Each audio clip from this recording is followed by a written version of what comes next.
Good afternoon everyone, welcome to chemistry classes. आज का हमारा टॉपिक है केमिकल बॉन्डिंग। देखिए, अभी तक हमने परमाणुओं के बारे में डिस्कस किया, एटम्स के बारे में पढ़ा कि एटम्स क्या होते हैं, उनमें क्या क्या पाए जाते हैं। तो क्या देखा हमने, एटम्स किसी भी तत्व की सबसे छोटी इकाई होती है, सबसे स्मॉलेस्ट यूनिट होती है, जिसमें इलेक्ट्रॉन, प्रोटॉन और न्यूट्रॉन्स पाए जाते हैं। अब यदि दो एटम आपस में मिलते हैं तो वो एक मॉलिक्यूल या अणु का निर्माण करते हैं। हम समझेंगे कि ये अणु किस तरीके से बनते हैं, क्योंकि जब दो एटम आपस में जुड़ेंगे तो वो एक प्रकार के बंध का प्रयोग करते हुए जुड़ते हैं, जिसे हम केमिकल बॉन्ड या रासायनिक बंध कहते हैं। ये रासायनिक बंध या केमिकल बॉन्ड्स 3 प्रकार के होते हैं मेनली। देखिए, मैंने लिखा भी है, जिसमें पहला है इलेक्ट्रोवैलेंट बॉन्ड, जो कि एक इलेक्ट्रॉन के डोनेशन के द्वारा बनते हैं। They are formed by donation of single electron. Number 2, covalent bond या सहसंयोजक बंध।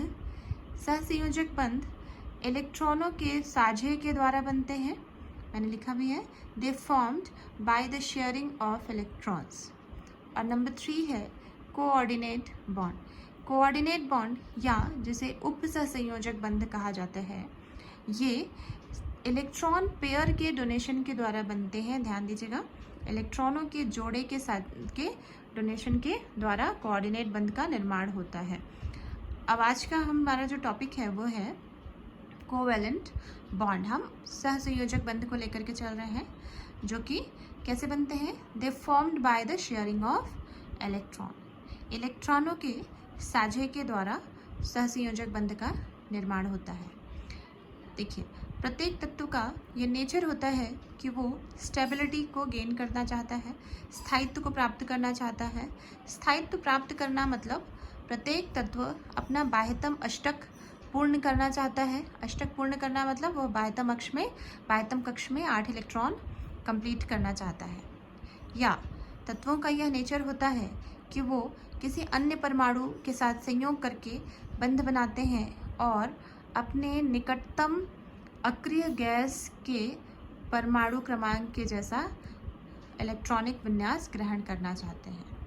ठीक, तो हम कोवैलेंट बॉन्ड स्टार्ट करने से पहले मैं कुछ पॉइंट्स आपको बता देती हूँ, जिसमें पहला पॉइंट है कि जब शेयरिंग एक इलेक्ट्रॉन की होती है तब वहाँ पर सिंगल बॉन्ड का निर्माण होता है, इस तरीके से। नंबर 2, जब शेयरिंग 2 इलेक्ट्रॉन्स की होती है तब डबल बॉन्ड्स बनते हैं। और नंबर 3, जब 3 इलेक्ट्रॉन की शेयरिंग होती है तब ट्रिपल बॉन्ड बनते हैं। ओके, सो एक सिंपलेस्ट एग्जांपल मैं आपको बताती हूँ, हाइड्रोजन मॉलिक्यूल का बनना। बहुत ही सिंपल, सबसे छोटा परमाणु है हाइड्रोजन, जिसका परमाणु क्रमांक होता है 1। सभी को पता है हाइड्रोजन का एटॉमिक नंबर होता है 1। अब चूँकि यहाँ पे हाइड्रोजन का मॉलिक्यूल बन रहा है, दैट मीन्स यहाँ पे 2 हाइड्रोजन एटम या 2 हाइड्रोजन परमाणु आपस में केमिकल बंध के द्वारा या रासायनिक बंध के द्वारा संयोग करेंगे। अब इनका संयोग या इस यहाँ पर बंध किस तरीके से बनता है, इसको देखने के लिए मैंने ये एग्जांपल बताया आपको। देखिए, मैंने हाइड्रोजन का एटॉमिक नंबर लिखा है 1 और उसका इलेक्ट्रॉनिक कन्फिग्रेशन लिखा हुआ है, क्या है, 1s1। तो अब क्योंकि यहाँ पे ये हाइड्रोजन मॉलिक्यूल है तो हमारे पास 2 हाइड्रोजन परमाणु हैं। ये हमारा माना कि ये हमारा पहला हाइड्रोजन परमाणु है, जिसका इलेक्ट्रॉन मैंने डॉट से दिखाया हुआ है, और ये दूसरा हाइड्रोजन परमाणु है जिसका इलेक्ट्रॉन स्टार से रिप्रेजेंट किया गया है।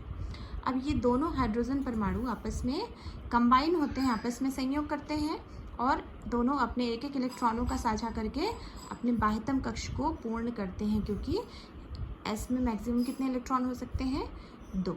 तो ये जब साझे के बाद ये जो इलेक्ट्रॉन्स हैं, इन दोनों इलेक्ट्रॉन पर इन दोनों हाइड्रोजन का बराबर अधिकार होता है। तो इस तरीके से आपस में इन दोनों ने एक एक इलेक्ट्रॉन का साझा कर लिया। इस हाइड्रोजन के भी अष्टक पूर्ण हो गए, इस हाइड्रोजन के पास भी 2 इलेक्ट्रॉन हो गए और इस हाइड्रोजन के पास भी 2 इलेक्ट्रॉन हो गए। ध्यान दीजिए, जब भी सहसंयोजक बंध बनता है तब साझे के इलेक्ट्रॉनों पर दोनों परमाणुओं का समान अधिकार होता है और इस तरीके से चूँकि इन दोनों हाइड्रोजन ने एक एक इलेक्ट्रॉन का साझा किया है, शेयरिंग की है, इसलिए यहाँ पे एक सिंगल बॉन्ड का फॉर्मेशन होता है। ये सिंगल बॉन्ड यहाँ पे H2 मॉलिक्यूल बनाता है और ये एक कोवेलेंट बॉन्ड है जो कि दो हाइड्रोजन एटम्स के बीच में जुड़ा हुआ है। Okay, thank you.